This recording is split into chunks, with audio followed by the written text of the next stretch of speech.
Hello, welcome to COM 222 Intercultural Communications. Today we're going to be talking about communicating gender, sex, and orientation.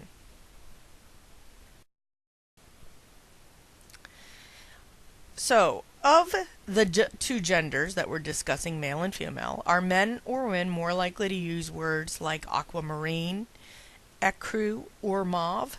If a speaker is discussing carburetors, pistons, and cylinders, would you guess that the speaker was a male or a female? Is the chief executive officer of a Fortune 500 company more likely to be a man or a woman? Are men or women more likely to have jobs as secretaries? Well, I think the first two questions are pretty obvious. Chief executive officers are most likely going to be men. The top picture on the right is Tim Cook, the CEO of Apple. And are men or women more likely to have jobs as secretaries? And, in this case, it's usually women. Every day we make observations and predictions about people's gender on the basis of their communicative behaviors and the roles they have in our culture. While an interest in the relationship between gender and communication may be traced to the beginning of the 1900s, with the first study being published around 1908, the past 15 years have produced the bulk of the research on gender and communication.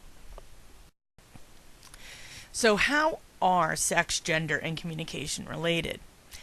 Well, first you have to understand that for the vast majority of the late 20th century, the term sex was used to refer to biological differences between people. Men have penises, women have vaginas. Before the mid-1970s, studies in communication that considered sex differences categorized people on the basis of their biological differences and observed differences in the communication behavior. In 1974, Sandra Bem at Stanford University created a new conceptualization of sex roles. Before this time, people were categorized using masculine and feminine characteristics as the basis of each of these measures. An individual could not be high in both masculinity and femininity or low in both categories. Bem explained that she felt limited by this concept of masculinity and femininity. You have choice A or choice B, and that's it.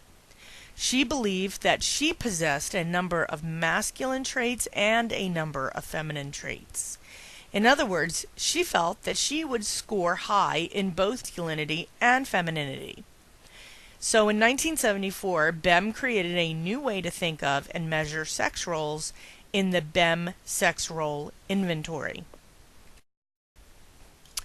She suggested that masculinity and femininity are separate dimensions, and instead of there just being two choices, there were four options. So over here on the right hand side, you're going to see the chart that identifies where people may fall depending on their masculinity and femininity. So associating with the bullet points, high in masculinity and low in femininity makes you a masculine person. So, we're looking at over in the bottom right hand side. Low in masculinity and high in femininity makes you feminine, and that is in our top left quadrant. High in masculinity and high in femininity brings you to androgynous, and this is over here on the right on the top. And then finally, low in masculinity and low in femininity means that you are undifferentiated. And again, lower left, and you'll see that in the quadrants. Although Bem's changes may appear to be fairly simplistic, it radically altered the way women and men's roles were categorized. When sex roles became a psychological rather than a physical variable, we began to talk about gender rather than sex. So, sex still refers to the biological differences between people. Gender, however, refers to those tendencies towards masculinity or femininity that we have internalized through our relationships with others. So, communication, as I have just alluded to, creates gender. And how does that happen? Well, through communicating with others, we learn what our roles are, and they encourage or discourage us from internalizing the tendencies relating to masculinity and femininity. The person thus develops a unified role from which he or she sees the self. The perception is the overall way that other people see the individual. A self-picture emerges from years of interacting and communicating with others. Your integrated self will tend toward the behaviors others encourage you to perform and will avoid behaviors that others discourage you from performing. So from birth, men and women are treated differently because of their genitalia. Parents respond differently to male and female infants. I mean, it's not just the overt of what color you're dressing them in, but studies have found that parents will be a little bit more rough and tumble with baby boys as opposed to their baby girls. Preschool children observe commercials and cartoons on television, listen to stories, and play with toys that depict appropriate sex roles. In many ways, people are treated differently because of their sex. So your niece or nephew who's turning 3 is having a birthday party and you have to go get them a gift. It's going to be, well, is it a boy or a girl? That's always the first question the clerk would ask. And again, there's lots of girls who get footballs for their birthday and lots of boys who will get maybe a cooking set, an easy bake oven, because everybody loves brownies, whatever. So, but in general, we look at those beginning years as an instructional force for how to behave. And in there lies that first issue that we have to examine with communication. Second issue is that communication and gender are related in our specific use of verbal and nonverbal codes. And you know that differences invite different languages. So for example, terms like bit, RAM, ROM, motherboard, modem, memory, and CPU are common in the language about computers. Similarly, words like carcinoma, cardiovascular, chemotherapy, and capillary are common in the language of medicine. Masculine and feminine individuals use different languages, and they put their words together differently. So a guy might say beige, a woman is more likely to use the term mauve. A man might say the carburetor, and a woman will say the engine thingy. And the fact is that sex roles place people in different subcultures. And your subculture, again, is what socializes you and what teaches you appropriate language. Adolescents, for instance, purposely talk in ways that their parents do not understand. So for those of us who grew up in the 70s and 80s, or even the early 90s, cool and neat has been now replaced by sick and ratchet. And I'm sure by the time you watch this, it may be replaced by something else. Furthermore, feminine individuals may overuse adjectives to demonstrate that they are part of a feminine subgroup. Whereas a guy who wants to impress somebody will say, "Oh, you're really pretty." A girl will say, "Oh my God, she is like super duper pretty." And again, the idea here is that it's language appropriate for their social interaction that they've been taught over the course of their lives. Keeping in mind that masculine individuals often like to rely on swear words to demonstrate their subculture, and nothing is cuter than an 11-year-old boy swearing away, trying to look tough, and his voice is still squeaky high. So, a caveat: even when subcultures develop separate languages, their members often understand the language of the other subculture. For example, we may associate traditional swear words with masculine individuals, but feminine individuals understand these terms and sometimes use them as well, and often in the company of other feminine persons. Now, if you're friends with someone and you've known them 100 years, they're going to curse as if they're in an appropriate situation. Hopefully not when the 2-year-old is listening. But, women together are much more likely to talk really inappropriately to each other because there is this sense of we're on the same page. Now, over here on the right are some of the lovely 90s slang that you may be familiar or may be brand new to you. But again, it just goes to show you that slang changes and the language of the subculture is ever changing, and it relates to how we view gender to a large extent. So, there are at least three problems that account for our difficulty in coming to grips with effective and appropriate communication across these subcultures, because you can't communicate effectively with a group if you don't understand the group. So remember, it's always that know your audience. Number one, sex and gender are presumed to be synonymous. Not. We know now that sex is more related to the biological issues and gender is related to that masculinity or femininity. And, it can have overlaps, but they are not identical. In addition, a great number of people are androgynous, where they possess both male and female qualities, or undifferentiated, which possess neither male nor female qualities. Our world and the roles of women and men in it are changing rapidly, but our interactions do not acknowledge these changes, because, to a great extent, we live in the past in terms of our values and norms, and we're always a little bit ahead in society of where the values and norms are. So I have some pictures here that I just want to briefly explain to you who they are. Top left is a singer from the 1970s and 80s, Grace Jones, who played with the androgynous look, who went for a very masculine look, but she had a, as I believe the kids call it, a bangin' body, and would show it off in these very interestingly tailored outfits. Below her is a current model slash actress, Ruby Rose, who again has this incredibly gorgeous, feminine looking face and a very masculine way of dressing.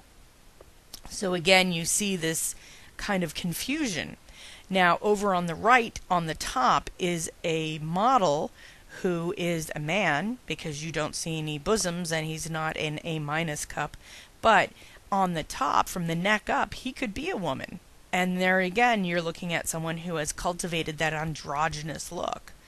Below him is the rock icon from the 1970s and 80s, David Bowie, who played with gender roles a lot and would often come on stage dressed in completely confusing combinations of clothes. The point is, that they were trying to express, and they are trying to express, who they are on the inside externally, which is something that a lot of people are afraid to do. We behave on the basis of the naturalistic fallacy. What is or has been is what should be. Our world has changed, and this change makes it impossible for us to know everyone we must deal with. More and more often, we communicate with people on some non-personal basis, and we categorize people simplistically by surface or demographic cues. In other words, their biological sex, rather than on the basis of unique and idiosyncratic personal characteristics, including their gender roles, meaning knowing them interpersonally. In our interaction with women and men, we are most likely to err, however, on the basis of four other errors in person perception. So these are common errors that we make when we perceive the gender of the other person. So when we stereotype, we assume that all men are cold and unfeeling, and all women are super emotional, for example. When we rely on a social role, we assume that all mothers are nurturing. Number 3, when we make logical errors, meaning assume that because a person has one characteristic, he or she will have the other characteristics that go together. So, for example, we assume that women who dress like ladies will also talk like them and not in fact swear like sailors on a Friday night. And number 4, when we engage in wishful thinking. and that is seeing others as we would like them to be rather than who they really are. And for example, we assume that our husbands will be like our fathers. So if you had a really great dad who was very kind and loving and supportive and always explained things to you, and made you feel like an equal, and your husband expects you to subordinate yourself to him, there's going to be an issue there. Second problem is perceptions of behavior are confused with actual behavior. In other words, we may view a given behavior of a woman as negative, but we may judge the same behavior to be positive when a man exhibits it. For instance, a businesswoman may be labeled aggressive, pushy, and argumentative, whereas her male counterpart who exhibits the same behavior may be viewed as ambitious, assertive, and independent. One reason that we confuse perceptions of behavior with actual behaviors comes from the literature on gender and communication itself. Social sciences research can rely on self-perception, perceptions of others, or actual observed behavior. Although these perceptions may be valuable, they may also be value-laden, relying more on stereotypes than actual observations. So I have the picture from the 2016 presidential election, Hillary Clinton and Donald Trump. Now,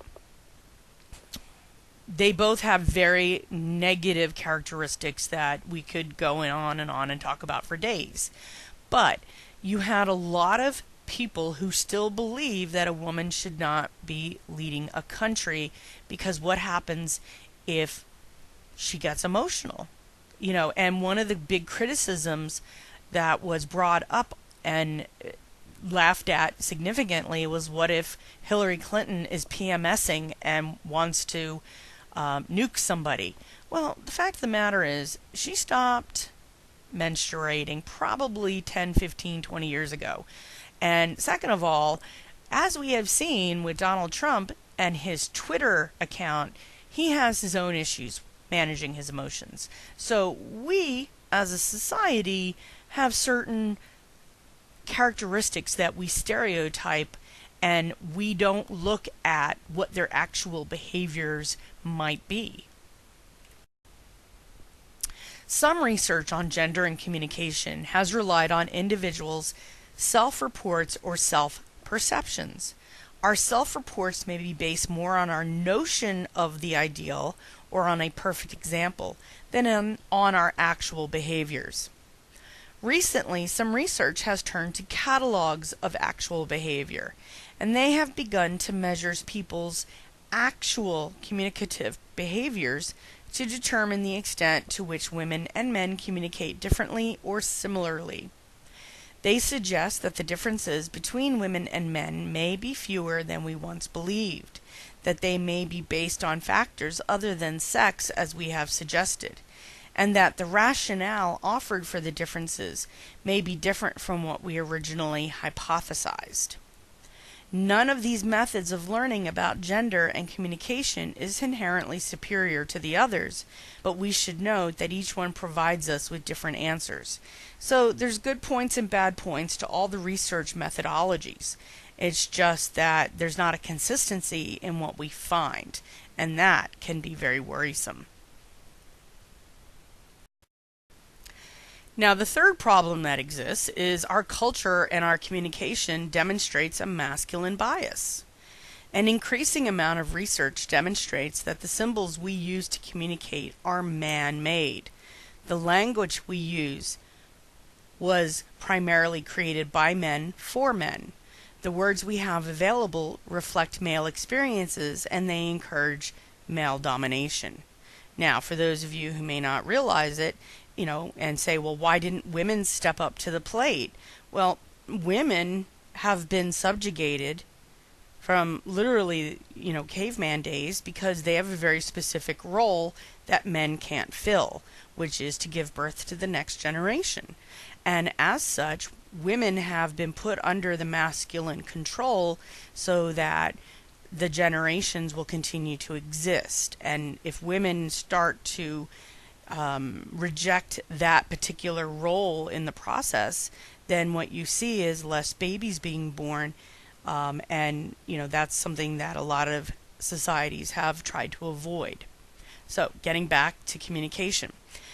Cramere proposed that female-male communication can best be understood in terms of the muted group theory. This theory suggests that women are a muted or silenced group because of their exclusion from the creation of human symbols. Eventually, women learn to use the male symbols, but the same symbols are useful only insofar as women are willing to see the world through male eyes. What are some of the obvious examples of man-made words? We might consider the language of business, which often comes straight from sports, which is a decidedly male activity. If you want to be successful, you have to keep your eye on the ball, keep your head down, be a team player, be a pinch hitter, and tackle the job. What do you want to avoid? You don't want to be in the penalty box, under fire, under the gun, in the cellar, or be a disqualified player. Have a jock mentality or be caught with your pants down. All of these are very masculine phrases. Language does not serve all of its users equally well.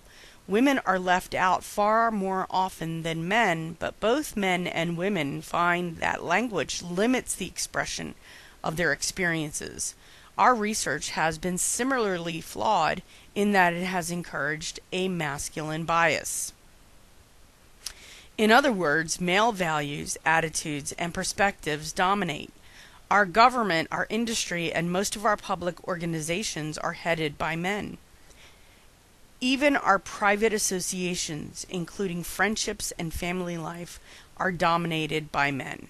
As a result, the investigations of women in male-dominated cultures have been, at the very least, biased. So it's an inherent bias that can't be avoided. So how do we solve these problems? Well, we must separate our perceptions of ourselves and of other people from the behaviors that we or they exhibit. We must recognize that people's perceptions of another person's behavior may vary dramatically. At the very minimum, we must understand how our own attitudes, values, and perceptions filter an experience when we observe, predict, and evaluate the behavior of others. So everything you perceive is filtered through every experience you have. So if you think of you as a tea bag, and whatever's inside of you is going to turn the boiling hot water into what it is. So, if you are the kind of person who brings a lot of spice to the table, so to speak, you're going to turn that boiling water spicy. So, the area of organizational communication provides an example. Within the past decade, researchers have begun to examine the role of women as leaders and managers. To do this, they have used people's perceptions of women in their positions. For instance, we do not study whether productivity increases or decreases when women serve as managers. Instead, we ask employees whether they prefer to work for a man or for a woman. Too often we assume that masculine communication is standard, or we study women's communication in clearly masculine contexts, such as the masculine workplace. We don't take into account that the most competent woman may be viewed negatively because she is a woman. Number 2, we need to view sex and gender as distinctly different constructs. We are in the midst of an extraordinary shift concerning sex and gender. A meta-analysis of 308 research studies demonstrated that female students outperform their male counterparts in every subject, and that's from 2014.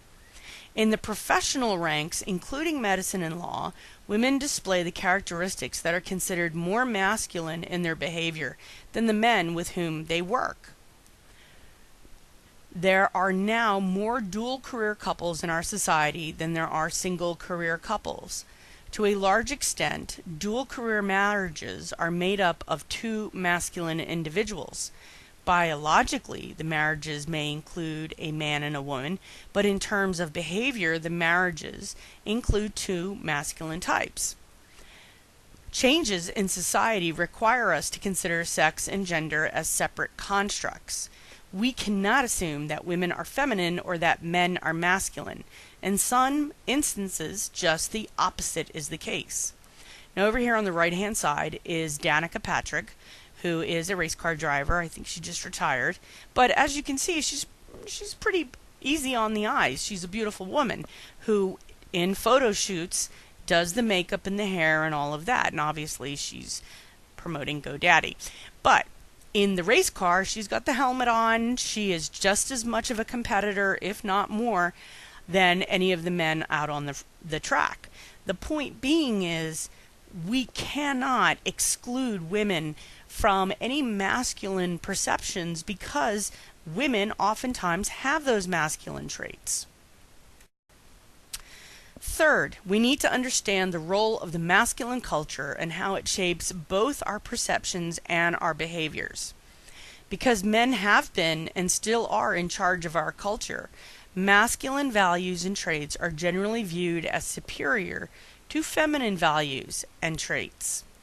When women incorporate male traits into their behavior, they gain success in the workplace, but they rarely become CEOs of Fortune 500 companies. Masculine behaviors have been shown to lead to physical destruction and disability.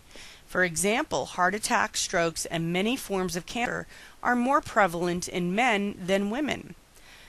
Interestingly, as women have gained opportunities to compete with men, their rates of death from these diseases have also increased.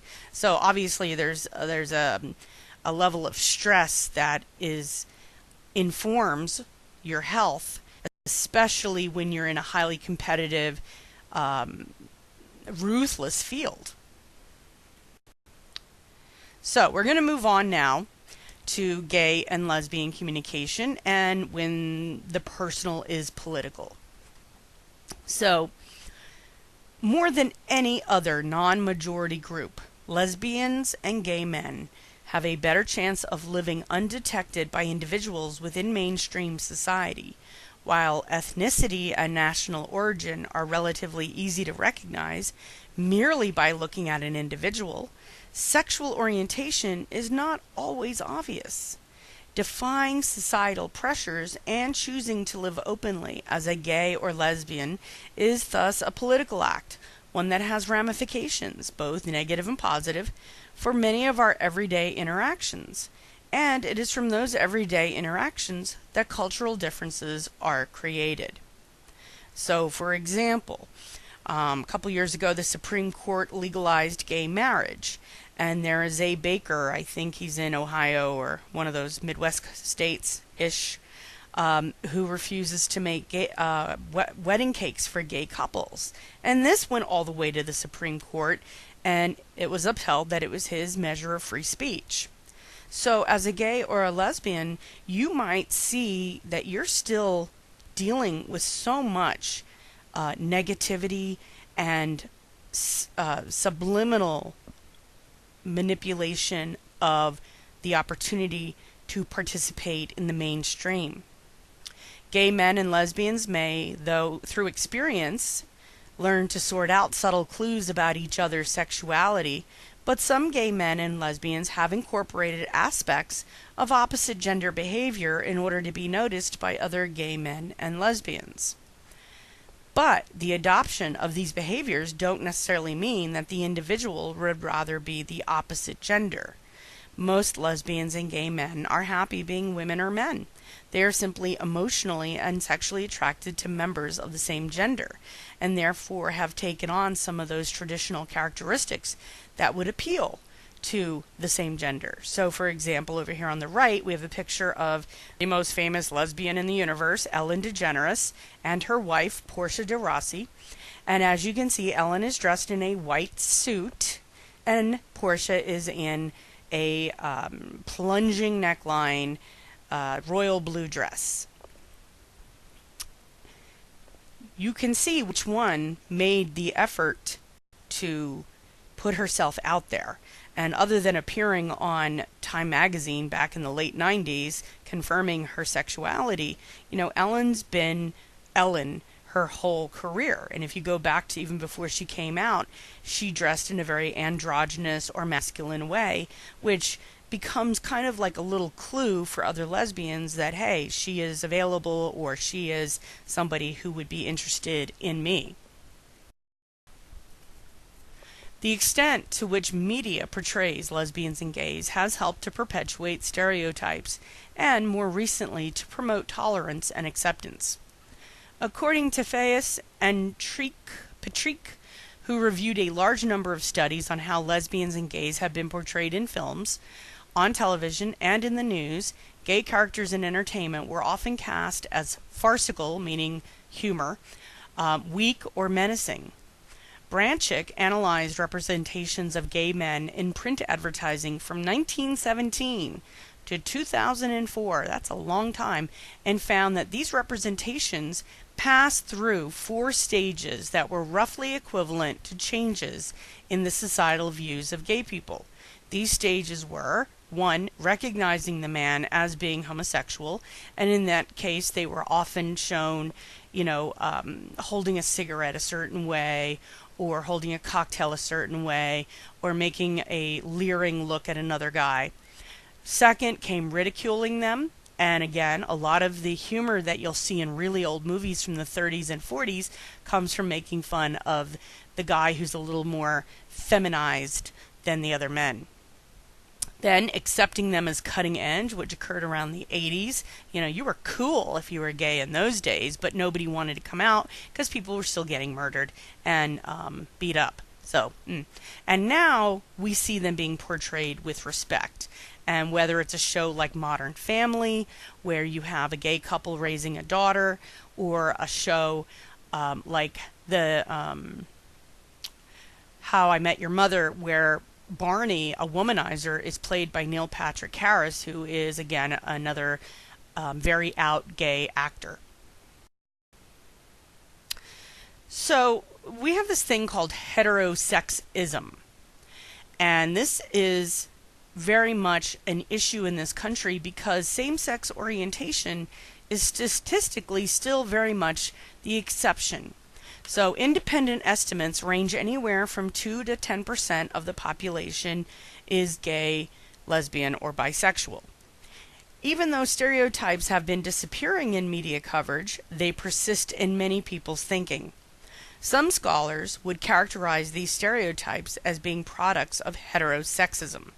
That is, they arise from an assumption that behavior of heterosexual individuals is normal and behavior of homosexual individuals is deviant, as opposed to merely being different. In fact, there are more heterosexual men who are effeminate, predatory, or prone to sex-related criminal acts than there are gay men. And more importantly, there is considerable historical evidence that same-gender sexuality has in the past been honored instead of looked on with suspicion. Even in the United States, the Native American population, before any white guy or colonizer came over, they saw someone who liked their own gender as having 2 spirits, and they were held in high esteem in their tribe. So, we're looking at a culture that has decreed that heterosexuality is the norm. And, the numbers back it up, not to say that's not true. But in terms of how gay and lesbian and bisexual people exist, it doesn't mean that there's anything wrong with them. They're just different. So, how do we overcome stereotypes? One way that many people seem to have of letting go of their stereotypes is to meet someone who doesn't fit those stereotypes. A 2009 Gallup poll indicated that knowing even one gay person affected the degree to which one felt positively about same-sex relationships. Those who knew at least one lesbian or gay person also reported less discomfort about interacting with gay and lesbian individuals generally. Those with liberal political and social views were more likely to say they knew someone who was gay than were those who held moderate or conservative views. And this is called the social interaction perspective, and it's very popular in sociology. It's this idea that when you get to know a person, they are no longer the stereotype or the category, rather they have become an individual that you understand far more.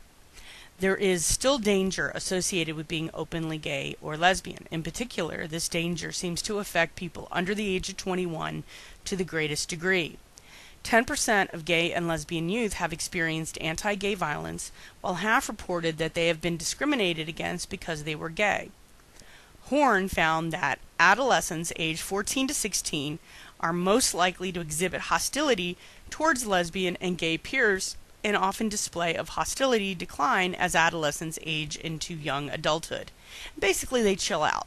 They realize that, it doesn't matter who is looking at your butt as long as somebody is looking at your butt. This data brings us back to the point that being openly gay or lesbian is a political statement.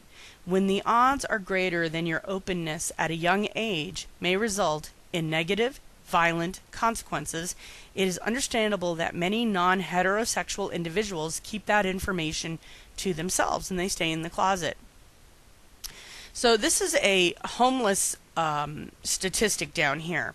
In pink, 40% of homeless youth are gay.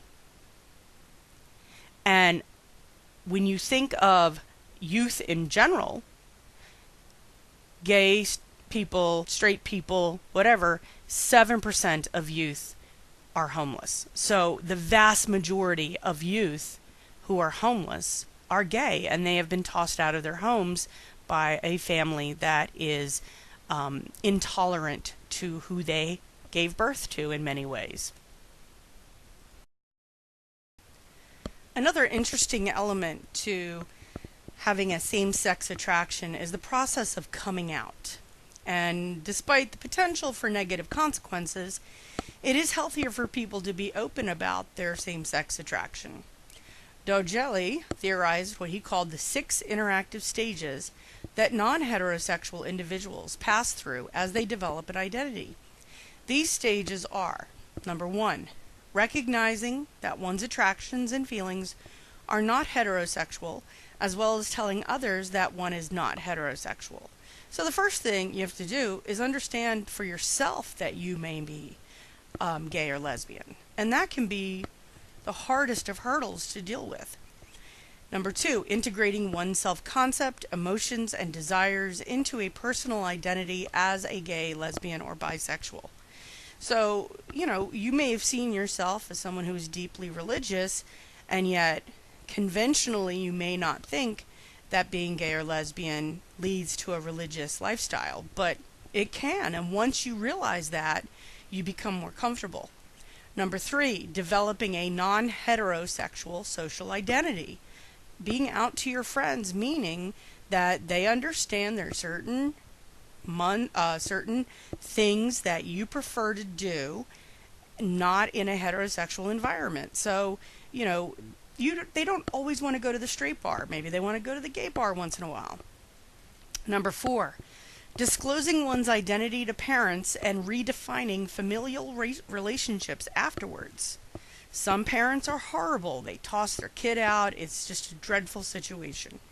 Other families, especially on the East and West Coasts, tend to be a lot more accepting, especially from urban areas like New York City, Philadelphia, Boston, and so on, or Los Angeles and San Francisco on the West Coast. So in some ways, it doesn't have to be the most traumatizing experience, depending on, who your parents are. 5th, develop capabilities to have intimate gay, lesbian, bisexual relationships. And intimate isn't just sex. Intimate is emotional relationships. And then number 6, becoming a member of the gay, lesbian, bisexual community.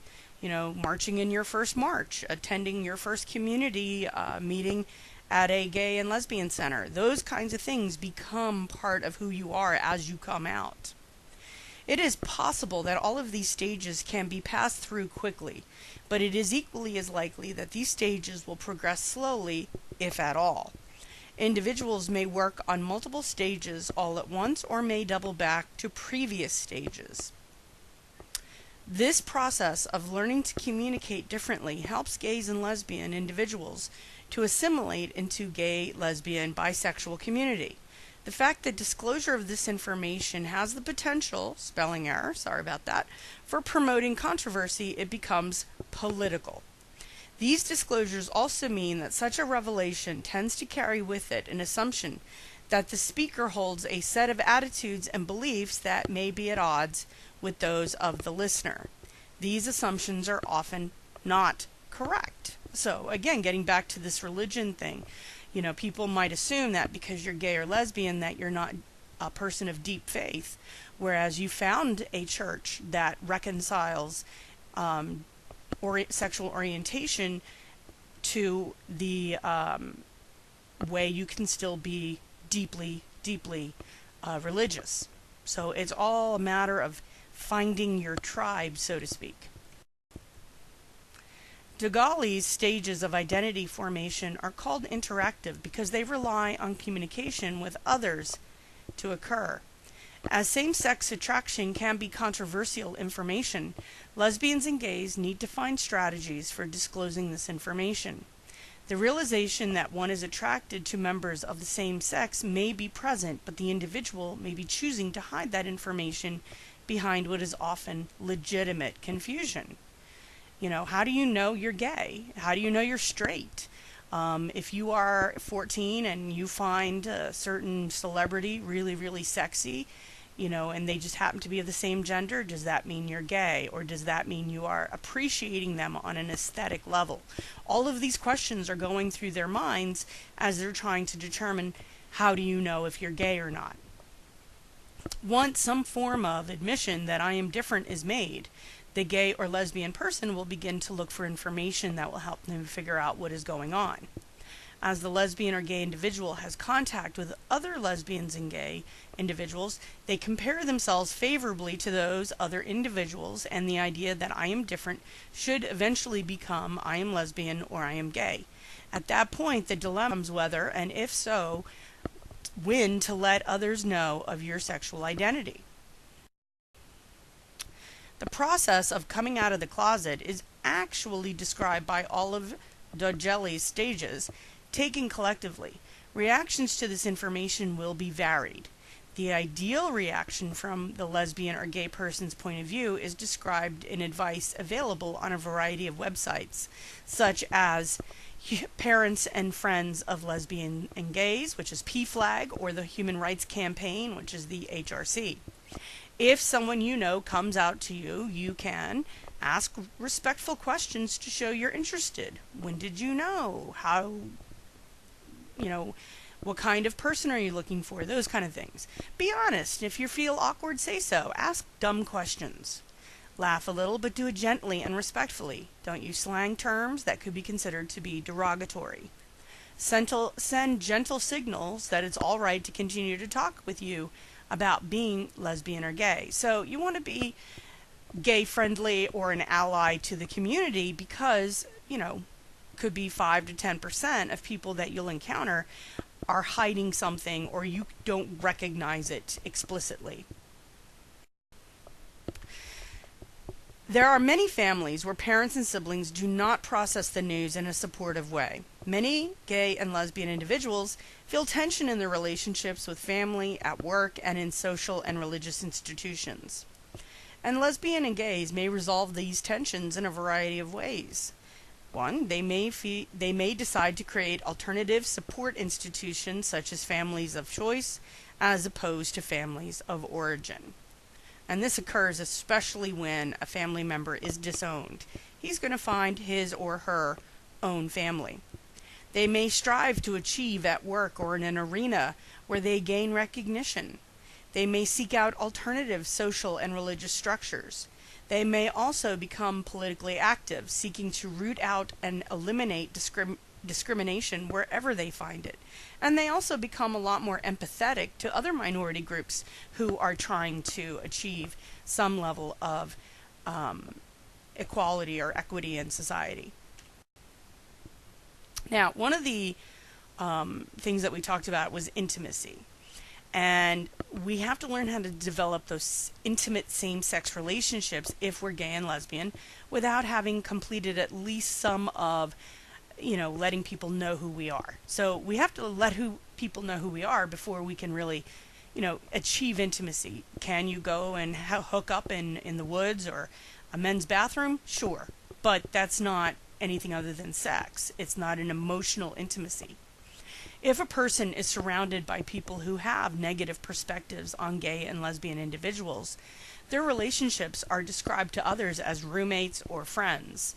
And a lot of you probably have, generationally go back to, your grandparents or your parents, and there may be an aunt or uncle or great aunt, great uncle who never got married and just lived with a friend their whole life. That's a really big flag. The ability to be openly a part of an intimate relationship in the community at large is a test of not only how accepting people have become of their own sexuality, but how interactions with the community can create a climate where the couples are accepted and included by those around them. The 2000 U.S. Census was the first to allow individuals to identify themselves as same-sex couples, and Gates and Oss compiled the census data to learn about lesbian and gay living patterns. They found that gay male and lesbian women couples tend to live on the east or west coast of the U.S., though not necessarily in the same locales. In an update based on 2008 data, Gates refined his results to distinguish between same-sex spouses, people who specifically designated themselves in that manner, and same-sex unmarried couples. In terms of places of residence, the patterns were similar to those reported earlier. In particular, same-sex spouses tended to live in states where their partnership could be legally recognized.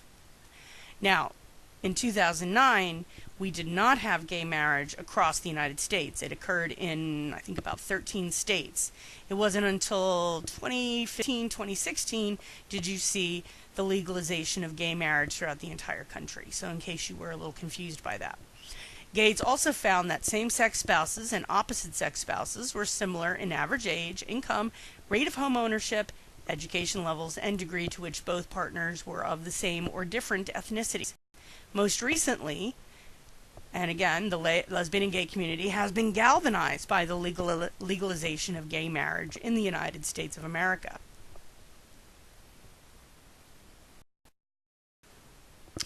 Of course, the point of same-sex attraction is that gays and lesbians want to find someone of the same gender with whom to be physically, emotionally, and spiritually intimate. Clearly, a lot of developing a lesbian or gay identity involves exploring one's same-sex attraction and learning to flirt with and meet people who might be candidates for an intimate relationship. This makes public communication safe in the sense that you want to be in a space that is safe, where everyone there is gay or accepting of same-sex attraction, then conversing openly and, with a myriad of people that you don't know. So, gay bars through the 70s, 80s, 90s, and the aughts have been, fundamental to that coming out process. And then as people get older and couple up, they tend not to go as often or at all. Nowadays, there are lots of chat groups and Facebook groups and Twitter handles for gay and lesbians who want to hook up. And, of course, there are ways of meeting each other online through dating apps. Meeting someone outside of these safe spaces can be tricky, especially if one isn't sure that the other person shares one same-sex attraction. How do you know they're gay? A conversation will often ensue, and an early task in that conversation will be to say something that the other person can identify as a gay reference. Example of a conversation between a clothing store sales clerk and a customer. Customer, do you have this blue shirt in my size? Sales clerk, no, we don't, but that rainbow shirt would look great on you. Customer, yeah, I know, I own a few of them already. Sales clerk smiles back. The rainbow flag or the heart or any of that stuff has been a traditional marker of the gay and lesbian societies for the last 50 or so years. Because it does represent all of the different ethnicities, races, backgrounds who have to come together and create a subculture because so many people have, rejected them. Undoubtedly, these men walk away from the conversation with the knowledge that they were both gay. The conversational space was thus safe, though still public, and if the two had been interested in pursuing each other's company further, they could have exchanged contact information. Online environments have burgeoned as safe places for gay men and lesbians to interact and meet others. Various dating services have sprung up and offer services to people seeking those same-sex dates. Some gay men engage in an anonymous sexual encounters, and they usually either use a website or an app such as Grindr or Craigslist, or they will hook up in locations such as a gay bar. Of course, anonymous sex is a common activity for people of all sexualities. Especially when you're young, 18 to 25, you go to a bar, you meet somebody, you hook up, and it's just a few hours in a car or a hotel room, and then you're on your way. Not judging, not saying it's good or bad, it's just that's what happens a lot of times. Like a lot of relational communication activity, interaction patterns on the internet don't seem to be terribly different whether one is straight or gay. We should remind ourselves that people define their own sexuality and choose the label that they believe fits them best, including being asexual, which is when an individual is not sexually attracted to either men or women. There is no definitive test that demonstrates one's sexual orientation, and sexual orientation is determined by a number of factors, including both biological and social influences.